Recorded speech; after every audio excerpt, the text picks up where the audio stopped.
Hi, my name is Norm Miller. This is Class 2 of MSRE 508, Part 1, where I review valuation theory, traditional appraisal, AVMs, highest and best use, and let's get started.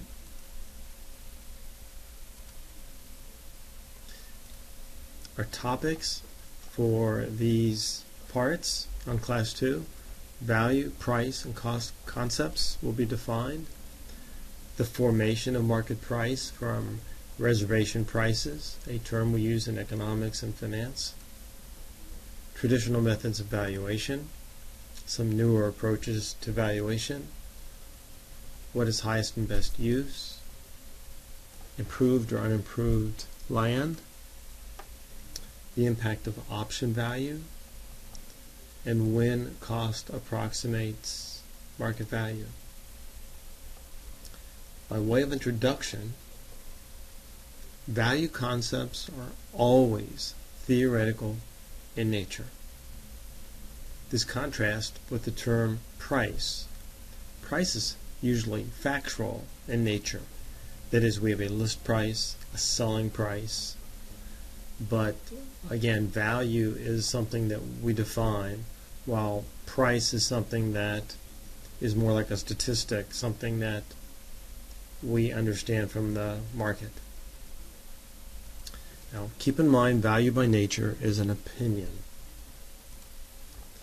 And in the absence of perfectly competitive markets, there can be no certainty that the value sought is resolutely true or unchallengeable.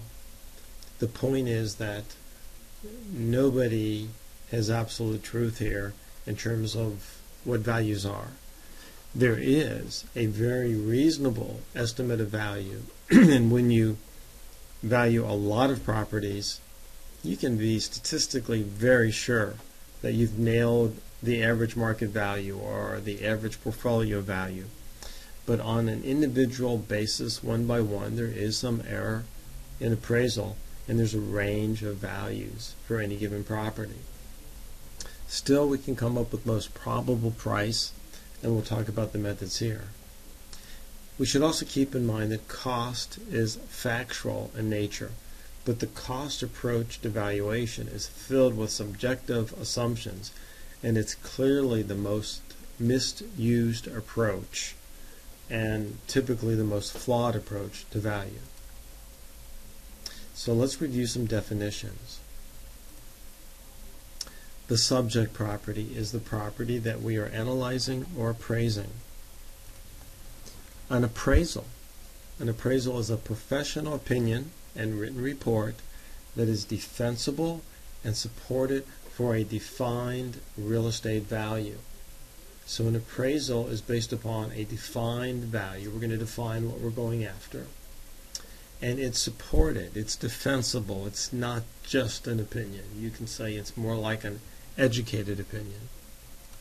The term cost, it's either an estimate based on a bid or its actual cost on an ex post basis. Say the piece of land cost this, or the building cost that, or the component cost that.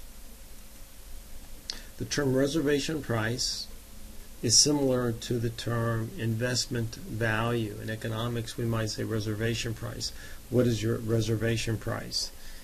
That would be the maximum you would pay if you were a buyer, or the minimum that you would accept if you were a seller. And reservation prices and investment values need not be the same as market values. Keep that in mind, because they're values to individuals. And again, it's the highest price that a buyer would pay or the lowest price that a seller would accept. And you have a reservation price even on something that you don't have on the market. That is, it's the price at which you could be persuaded to sell it. And it might be way above market value because you're really not very interested in selling it. Some definitions that were provided before: liquidation value. This is the price a property is likely to sell for if it's sold in less than the normal marketing time. such as a distressed auction for a limited time. A liquidation value would typically be a value in less than 30 days or even within just a few days. It could even be based on an auction. So it's generally going to be a much lower number than a fair market value sold in the normal marketing time, which might be 3 months, 6 months, or even a year, depending on the type of property. We define last class fair market value. And again, this is a very simple definition here, but it's similar. The highest price a willing buyer would pay and a willing seller would accept, both fully informed and without duress or unusual financing. This definition is just a little bit shorter, but notice the normative terms. We're presuming a normal buyer, a normal seller, a typical buyer, a typical seller. They don't have any unique reasons to buy. They're not under coercion. They have whatever information is out there in the market, and there's nothing unusual about the transaction, such as unusual financing, say an all-cash buyer versus one that uses financing on a typical home. An all-cash buyer would not necessarily be representative of fair market value unless you were in a market where everybody paid all cash. So it's got to be typical. There's the term intrinsic value. Also, you might hear equilibrium value, but this is more of a utilitarian perspective. What is the value long term to the user of the property based on the use of that property?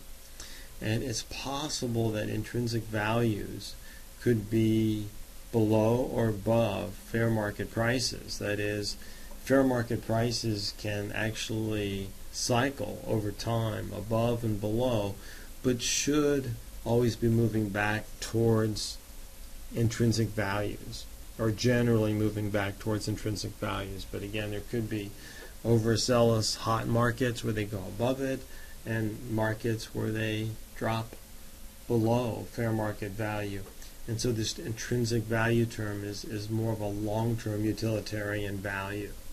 It's not something we're typically asked to value, but it might be relevant if you think that a property is unusual in terms of the current market conditions that it is subject to. And if it is a hot market or a distressed market, you might feel that it is above or below intrinsic value. We also have the use value. This is similar to utility value, except that we could have the current use or the highest and best use. The current use is just how it's actually being used. But if there's a higher and better, more productive use, then we could value it, if we chose to value it at highest and best use, at a more productive use than the current use. We also have the term going concern value. This recognizes that in some cases it's very difficult to separate real estate value from the value generated by the operation of a business which is located on the property. As an example, if you bought a hotel and you bought the business of the hotel and the building, then you really have two different values there, separate but intermingled into one transaction. And so you may need to separate off by the value of the real estate by saying what is the value of the business separately, subtract that from the total going concern value to estimate the real estate value. Or you might have a good estimate of the real estate value of the hotel, and you can subtract that to estimate what the value of the business is. The term equilibrium value, again, this is similar to this notion of intrinsic value. It simply makes the point that sometimes market value could be, in your opinion, above or below its long-term equilibrium, and you think it's going to go back. Now, if you're being asked to appraise a property at fair market value today, then you really have to do it even if that value is higher or lower than equilibrium value based on the evidence, the best evidence that you have, and independent of your opinion that it's above or below.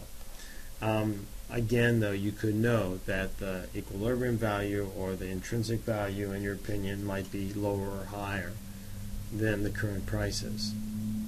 And essentially, you're forecasting when you make such a statement.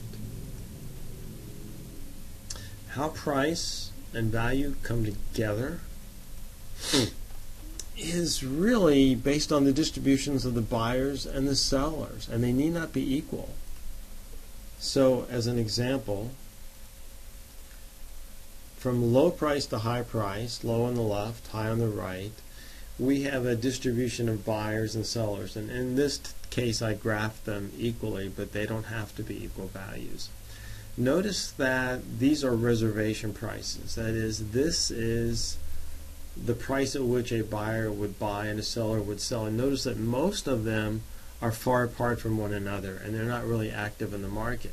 But this shaded white area where they overlap, that's where we're actually going to get transactions. And the most probable price is right here in the middle, where we get the most amount of overlap. And we would typically approach fair market value based upon most probable price, that highest frequency right there.